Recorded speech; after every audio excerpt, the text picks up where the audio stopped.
Outra referência, né? Segundos Crônica, capítulo 7, versículo de número 13. Vamos ver essa referência. Segundos Crônicas, lá no livro histórico, Segundos Crônica,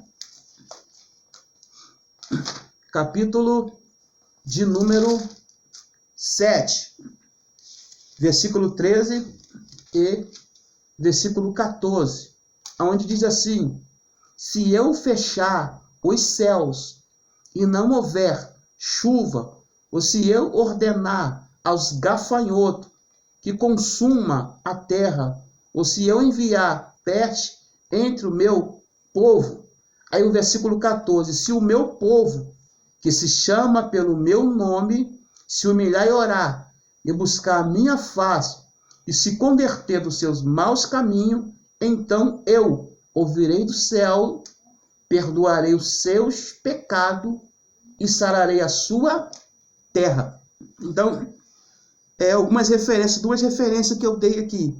A primeira, Gênesis capítulo 3, versículo 15 e 16, e Segundos Crônica, capítulo 7, versículo 14, 13 e 14, né? Muito interessante isso. Então, né, isso está uma noção aqui, para os irmãos entenderem, né?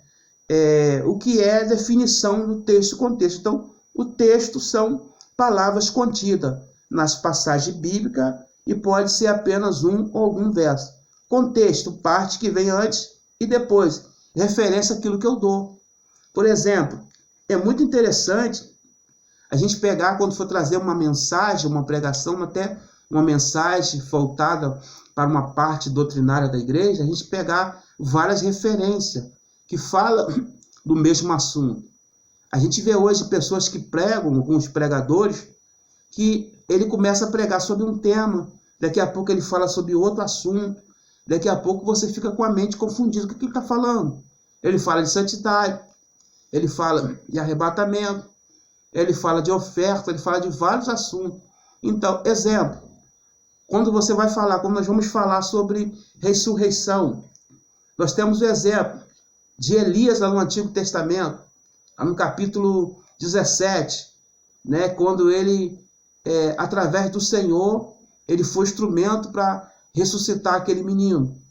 Podemos falar também de Eliseu, 2 Reis, capítulo 8, né? Ou melhor, 2 Reis, capítulo 4, perdão, 2 Reis, capítulo 4, a partir do versículo de número 8, quando Eliseu foi usado para ressuscitar o filho da Sunamita, que não deve ser confundido com Sulamita, Sunamita, a que morava na cidade de Sunem. Então, outro texto sobre ressurreição, né? Nós vamos lá quando Jesus, em Evangelho de Lucas, capítulo de número 7, a partir do versículo 11, quando Jesus ressuscitou o filho da viúva de Naim, né?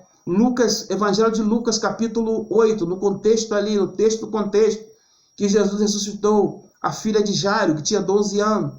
No Evangelho de Jesus, segundo escreveu João, capítulo de número 11, fala sobre a ressurreição de Lázaro. Então, são textos que vai corroborando um com o outro. E bate, são referência dada. Então, é interessante. Lemos todos o texto, o contexto que vem antes e depois, e as referências, né? A gente está atento para essas referências.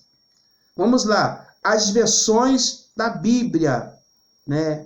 As versões da Bíblia em português são feitas para melhorar a compreensão do texto, né? Acompanha-se as mudanças de língua, são elaboradas por uma comissão de conhecedores da língua bíblica. Veja algumas aqui. Então, as versões, existem várias versões. Então, essas versões não são feitas por pessoas leigas que não conhecem. São feitas por eruditos, pessoas que têm um vasto conhecimento sobre o idioma, a língua hebraica original, que foi escrito no Antigo Testamento.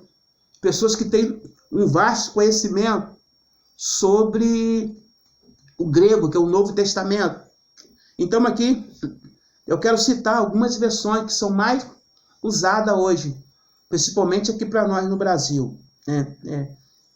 Almeida Revista Corrigida, né? Almeida Revista Corrigida é muito usado hoje no nosso meio, né? Almeida Revista Atualizada também é usada no nosso meio, né? A Bíblia na linguagem de hoje, eu acho essa Bíblia, essa versão, essa tradução muito importante, porque existem algumas palavras na Bíblia, se você não tiver um conhecimento daquilo ali, você precisa até pesquisar no dicionário, que são palavras, né, difíceis.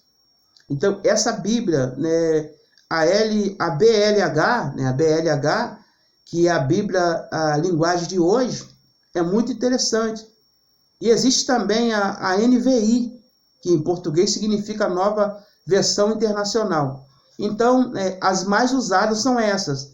A ARC, né, que é Almeida Revista Corrigida, a ARA, que é Almeida Revista Atualizada, a BLH, que é a Bíblia na linguagem de hoje, e a NVI, né, que é a nova versão em português, né? Então vamos agora a primeira.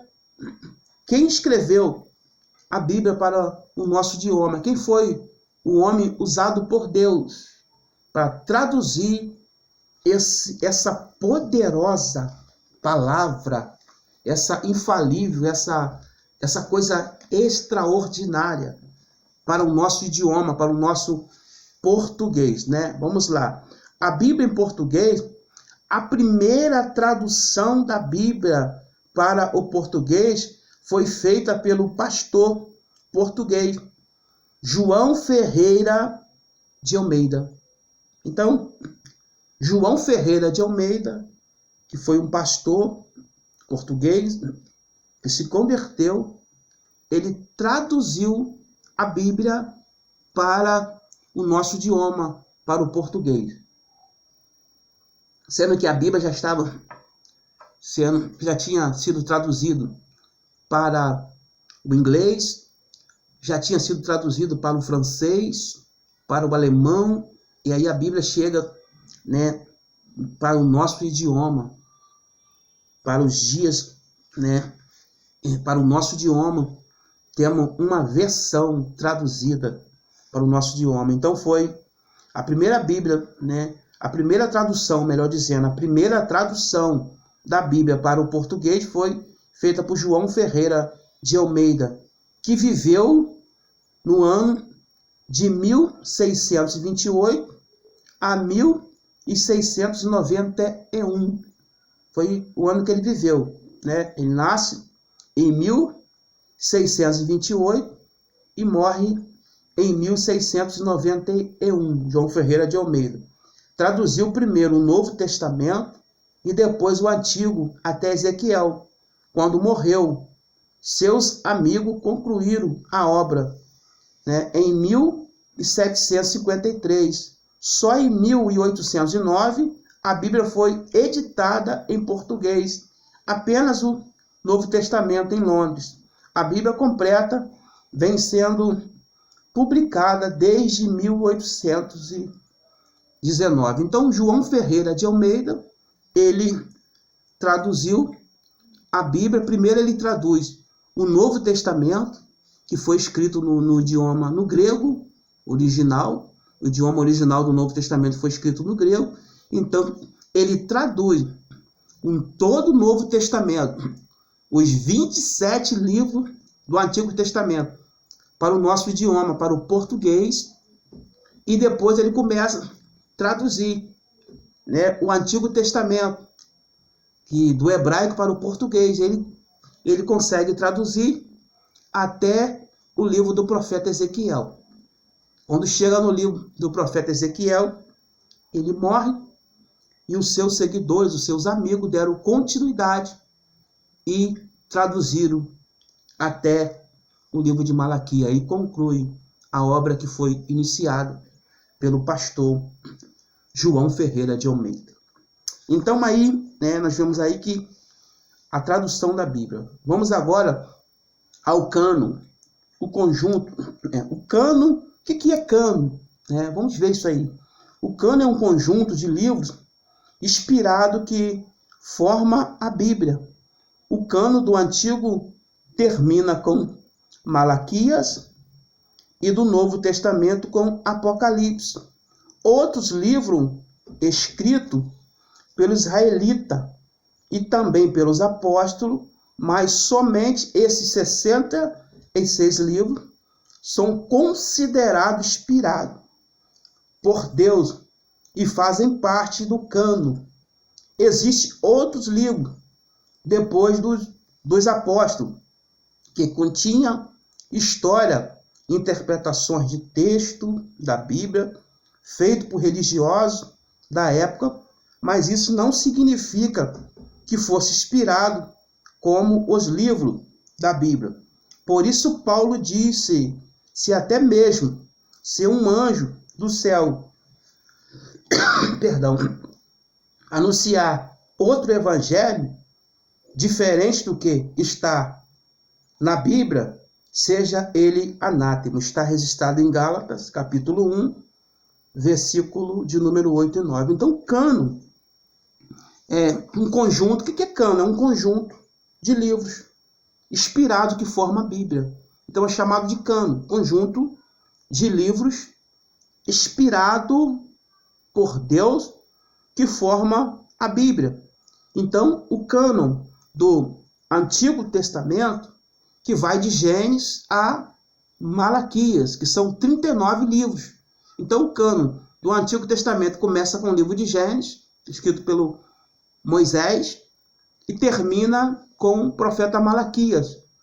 E o cânon do Novo Testamento começa em Mateus e termina em Apocalipse. Então, cânon é um conjunto de livros inspirado que forma a Bíblia. Existem outros livros, né, outros livros escritos também por grandes autores, até mesmo o apóstolo Paulo ele cita que uma das cartas dele se perderam, e outros livros, outros autores como Salomão, que escreveu outros livros também, como Moisés, que escreveu os livros. Existe um livro também, extra-bíblico também, que fala sobre a história de Enoque também, que foi muito falado na época do apóstolo Judas, do apóstolo Pedro, no Novo Testamento, né? Mas não são considerados inspirados.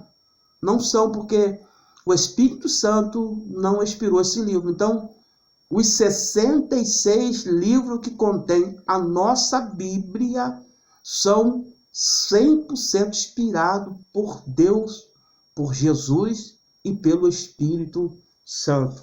Então, são chamados de livros inspirados. Livros apócrifos. Vamos lá. O que é livros apócrifos? O que significa isso, apócrifo, né? Então, vamos lá. A Bíblia Católica Romana e os livros apócrifos. A Bíblia Católica, ela tem 7 livros a mais que as evangélicas. A católica tem 73 livros no total e contra 66 da evangélica. Esses 7 livros a mais da Bíblia Católica estão no Antigo Testamento. Esses 7 livros são vistos como livros apócrifos. O que é apócrifo? Apócrifo no sentido religioso. Apócrifo significa não genuíno, não autêntico, não foi inspirado, falso, não é digno de aceitação.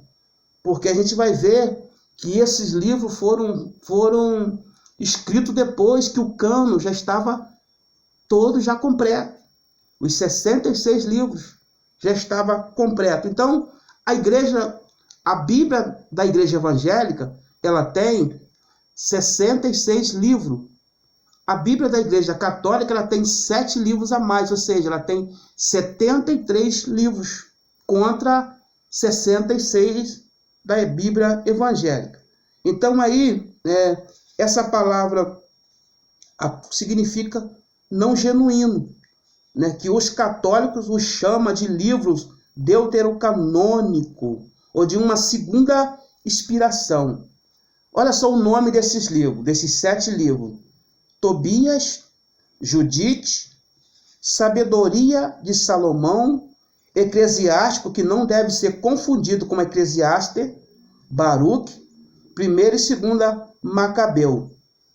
Além desses, a Bíblia Católica tem mais ainda 4 acréscimos no cano original. São eles, primeiro em Esther, 1 em Esther, melhor dizendo, 3 em Daniel. Outra diferença notada é quanto à numeração dos salmos. Por exemplo, se você pegar o salmo, essa Bíblia Católica que tem esses 7 livros a mais, são chamados de livros apócrifos, que não são apócrifos no sentido religioso, não são autênticos, não são genuínos, né? Não são original, não foram inspirados por Deus. Eles têm 7 livros a mais. Então são esses livros aí, Tobias, Judite, Sabedoria de Salomão, Eclesiástico, que não deve ser confundido com Eclesiastes da nossa Bíblia, né? Baruque, 1ª e 2ª Macabeu. Além disso, eles têm ainda mais 4 acréscimos, que são 1 em Esther e 3 em Daniel. Né? Veja que existe sempre aqueles que nunca estão satisfeitos com nada. Existe sempre alguém que não vai ficar feliz, né, com aquilo, com uma ordem, uma orientação, né, quando Deus levanta um líder, quando Deus levanta uma pessoa, existe um monte de pessoas que não concordam. Exemplo disso é esse monte de denominação, de instituição, porque uma instituição sai da outra. Né? Então você vai ver que Deus levanta um líder, e ali Deus começa a usar, e ali esse líder ele faz discípulo. E ali, por um período, aqueles discípulos começam a caminhar com esse líder. Chega em um certo período da sua caminhada, eles já não estão mais concordando com a palavra do líder, com uma ordem do líder. Eles já começam a cogitar dentro dele de abrir uma instituição para ele, porque ele não está satisfeito com aquilo ali. Aí se cumpre o que está escrito no profeta Amós, capítulo de número 3, versículo de número 3. Andarão 2 juntos, se não tiverem em acordo? Então, você vê que sempre vai ter aquela pessoa que não estão satisfeita. Então, o cano já estava expirado, já estava fechado. Aí, outro, né, grupo de pessoas que não estava concordando com uma reforma protestante, com aquilo que Deus havia feito, e eles trazem mais 7 livros e alega que é de uma segunda expiração, né? Então, a gente vai ver que isso acontece não é da agora. Então, além disso, eles têm mais 4 acréscimos ainda, né, na Bíblia deles. Então, vamos lá. O Novo Testamento não há diferença. As versões são devido às traduções, assim como a Bíblia evangélica tem diferença mínima, não são comprometedoras entre si. Então a gente vê que existe várias traduções, algumas diferenças de palavras, mas de fato ela é a palavra de Deus. Então perceba que a Igreja Católica, a Bíblia da Igreja Católica, ela tem 7 livros a mais do que a nossa. A nossa são 66 livros, que vai de Gênesis até Apocalipse. A Bíblia da Igreja Católica ela tem 73 livros, que são chamados de livros apócrifos. O que é apócrifo? Que não é genuíno, não é autêntico, não é inspirado pelo Espírito de Deus. Agora vamos ver os erros que esses livros, né, esses 7 livros da Igreja Católica têm. Vamos lá. Por que se deduz que os 7 livros da Bíblia Católica são apócrifos? Vamos lá. Foram aceitos como inspirados só em 1546, muito tempo depois do encerramento do cânon.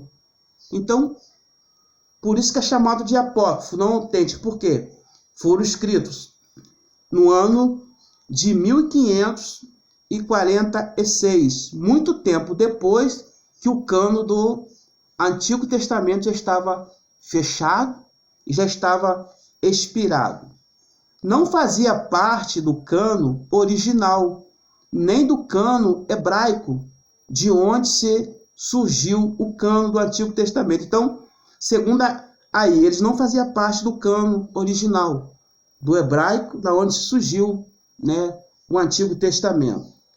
Outro lá, em terceiro lugar, Jesus e os apóstolos não fizeram referência direta a esses livros, mas várias referências, né? Então vamos lá, Jesus e os apóstolos não fizeram referência direta a esses livros, mas várias referências dos outros livros da Bíblia. Então, em terceiro lugar, Jesus nem tocou nesses 7 livros, no nome desses 7 livros apócrifos aqui. Se fosse livro inspirado, Jesus falaria sobre esses livros, o apóstolo Paulo falaria sobre esses livros, mas Jesus não tocou no assunto, não falou sobre esses 7 livros chamados apócrifos. Em último lugar aqui, foram inseridos na Bíblia Católica como parte da oposição da Reforma Protestante. Então, esses 7 livros foram inseridos na Bíblia Católica, que até então tinha 66 livros, que a nossa Bíblia tem, foram inseridos por eles, por parte de um grupo que era a oposição, que era contra, né, a Reforma Protestante. Então, nós vemos que os insatisfeitos, aqueles que não estão felizes, né, e escreveram esses 7 livros. Então, são livros apócrifos, não é genuíno, não é autêntico, e não está no cânon nem do Antigo Testamento, nem original. Jesus não falou sobre o assunto, Paulo também não falou sobre o assunto, nenhum dos apóstolos de Jesus falou sobre os assuntos. Agora vamos aqui, os livros contêm contradições e erros. Olha só que contradições, cada erro que tem nesses livros, esses 7 livros apócrifos. Vamos lá. Em 2 Macabeu, que é um dos livros apócrifos, em 2 Macabeus, capítulo 12, versículo 45 e 46, é defendido orar pelos mortos, ao contrário da Bíblia, né? Então, nós vamos ver que no Evangelho de Jesus, segundo escreveu o evangelista Lucas, capítulo 16, versículo 25 e 26, quando ele está contando a história lá do rico, né, e o mendigo Lázaro, do rico, que morreram, né, um foi para o seio de Abraão, o outro foi para o céu, e ali, né, o que estava lá no inferno, olhou e viu o mendigo, pediu para ele molhar, né, o dedo na língua, porque ele estava em tormento, e esse mendigo estava num lugar onde ele recebeu, porque em toda a sua trajetória ele viveu uma vida horrível, ele agora recebe a sua recompensa. Mas só que o outro rico lembrou que ele tinha 5 irmãos. Ele falou, deixa eu ir lá. Então aí Abraão disse assim, não, lá tem Moisés e tem os profetas. Em Hebreus, capítulo de número 9, versículo 27, diz que ao homem está sujeito a morrer uma vez. Passamos essas coisas, prossegue-se o juízo de Deus. Então, em 2 Macabeu, melhor dizendo, capítulo 12, versículo 46, 45, 46, um desses livros, é defendido orar pelos mortos. Vamos lá. Em Judite, capítulo 9, um desses livros apócrifos também. Olha só que aberração. Em Judite, capítulo 9, versículo 10 e 13, Deus ajuda Judite em uma mentira, né? Se a própria Bíblia, no Evangelho de João, capítulo 8, versículo 44, Satanás tem uma paternidade, ele é pai da mentira. Então, a mentira não combina com o nosso Deus. Então, jamais o nosso Deus ele iria ajudar alguém em uma mentira. Vamos lá. Outra aberração aí, outra coisa muito séria desse livro aí. Não há nenhuma referência nesses livros requerendo inspiração divina. Nenhuma referência nesses 7 livros apócrifos que mostra alguma inspiração, né, de Deus. Nenhuma a inspiração. Então, né, que o Senhor possa nos abençoar. que essa aula de hoje ela possa iluminar a nossa mente. Entendemos. Estamos estudando sobre Teologia Sistemática 1, uma das matérias da teologia, do curso básico em teologia da Escola Teológica Forjado na Mão de Deus. Uma das disciplinas, né? Teologia Sistemática 1. Então, eu te peço que você, por favor, você, né, inscreva no nosso canal, dá um like, acione o sininho, compartilha, né, essa live, esse estudo, e que Deus, né, em Cristo Jesus te abençoa. E você, né, quero convidar você também a ser um dos alunos da nossa escola teológica Forjado na Mão de Deus, né? Nós temos o curso de capacitação de obreiros, curso básico em teologia, e também nós temos o curso médio, né? E eu sou o pastor Washington Oliveira e professor Washington Oliveira, nada além da Bíblia. Que Deus em Cristo te abençoe. Fique na paz.